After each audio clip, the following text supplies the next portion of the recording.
ৰেজাউল কৰিম চৰকাৰৰ মন্তব্য দুৰ্ভাগ্যজনক আৰু এনেকুৱা ধৰণৰ কথা বতৰা কংগ্ৰেছ দলৰ ৰাজ্যিক সভাপতি আৰু যোৰহাট লোকসভা সমষ্টিৰ সাংসদ যিগৰাকীয়ে শিৱসাগৰকো প্ৰতিনিধিত্ব কৰে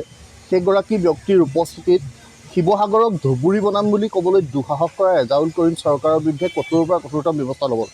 আৰু প্ৰত্যেকগৰাকী জনসাধাৰণে এতিয়া সমগ্ৰ উজনি অসম উত্তপ্ত হৈ আছে তেখেতৰ মন্তব্যৰ ফলত আৰু এনেকুৱা ধৰণৰ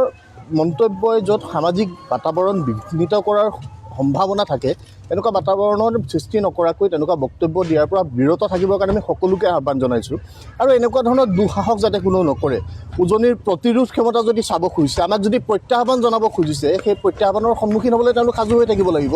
ৰেজাউল কৰিম চৰকাৰ নিচিনা ব্যক্তি যিগৰাকী লিগেচি যি NRC পাইলট প্ৰজেক্টৰ কাম বন্ধ কৰি দিছিল হিংসাত্মক আন্দোলনৰ যোগেদি য'ৰ পৰা তেওঁ আহিছে তেওঁৰ দৰে ব্যক্তিৰ মুখত তেনেকুৱা বক্তব্যই ওলাব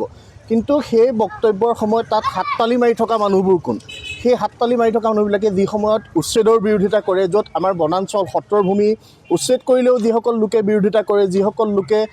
অবৈধ বিদেশীৰ ৰক্ষকৰ ভূমিকাত অৱতীৰ্ণ হয় এইবিলাক মানুহৰ পৰা ইয়াতকৈ বেছি আশা কৰিব লগা নাই কিন্তু এটা কথা আমি স্পষ্টকৈ কৈ দিব খোজোঁ কোনো কাৰণত তেওঁলোকে যি বৰ অসমৰ ধাৰণাই নলওক কিয় সেইখন বৰ অসমত এনেকুৱা ধৰণৰ কথা বতৰা নচলিব কোনো ৰাজনৈতিক দলৰ প্ৰৰোচনাত কোনো এনেকুৱা ধৰণৰ নেতা